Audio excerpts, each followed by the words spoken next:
রোডের অবস্থা কি দেখছেন? এই হচ্ছে আমাদের ভাঙ্গা থেকে ফরিদপুর যাওয়ার যে রোড, এই রোডের অবস্থা এত পরিমাণ ভাঙা। মনে করেন যে গাড়ি যাওয়া, একটা গাড়ি গেলে পরে আরেকটা গাড়িতে যাওয়ার মতো ওরকম ভালো কোনো স্পেস নাই, আর প্রচুর পরিমাণ ভাঙা। এটা মনে করেন যে খুবই অবস্থা খারাপ। আমি আরো আসছি খুবই বাজে রাস্তার মধ্যে দিয়ে, কিন্তু এই জায়গায় আসার পরে তাও এই জায়গাটাতে আমি মনে করতেছি একটু জ্বালা তাও ভালো আছে, সামান্য একটু হইলেও ভালো আছে। একটা হাইওয়েতে এত খারাপ রাস্তা হইলে পরে কেমনে হয় বলেন? এটা হচ্ছে আমাদের ভাঙা থেকে ফরিদপুর সদরে শহরে যাওয়ার যে রাস্তাটা আছে, ওই রাস্তাটা প্রচুর পরিমাণ ভাঙা। দেখছেন? আপনাদের আর কি, আপনারা মনে হয় দেখতে পারতেছেন যে আসলে কি পরিমাণ ভাঙা এটা।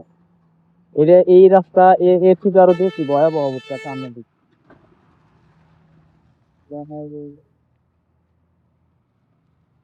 এটা আর কি খুবই খারাপ অবস্থা। আমি বাইক নিয়ে যাইতেছি, বাইক মনে করেন যে 20-এর উপরে টানাই যায় না। ওই যে ভাই R15 নিয়ে যাইতেছে, একেবারে খুবই আস্তে আস্তে আস্তে আস্তে যাইতেছে। যে অবস্থা দেখছেন, এই যে এখন তাও একটু বোঝা যাচ্ছে। ঠিক আছে। আর কাজ যে কেন করে না, এই রোডটা আসলে এত ইম্পর্টেন্ট একটা রোড। এখানে সব প্রত্যেক দিন বড় বড় বাস ট্রাক এই চলাফেরা করে। কি কারণে যে কাজ করে না আল্লাহ ভালো জানে। এটা আসলে সরকারের কোনো দায়বদ্ধতাই নাই। এই গাড়িওয়ালা ভাই, আমি অনেক পিছনে রাইখাইছিলাম, উনি মনে হচ্ছে যে 5-10-এ চালায়, দেখছেন? গাড়ি মনে করেন যে আর কি এক স্টেপ যাওয়ার সাথে সাথে আবার মনে করেন যে আপনার ভাঙা পড়তেছে। খুবই আর কি বাজে একটা অবস্থার মধ্যে আছে আমাদের এই রাস্তাটা।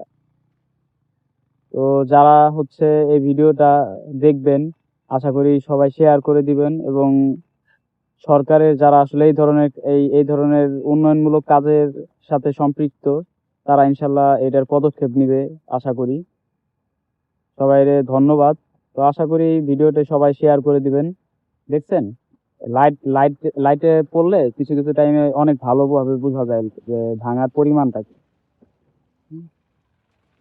এই কথা।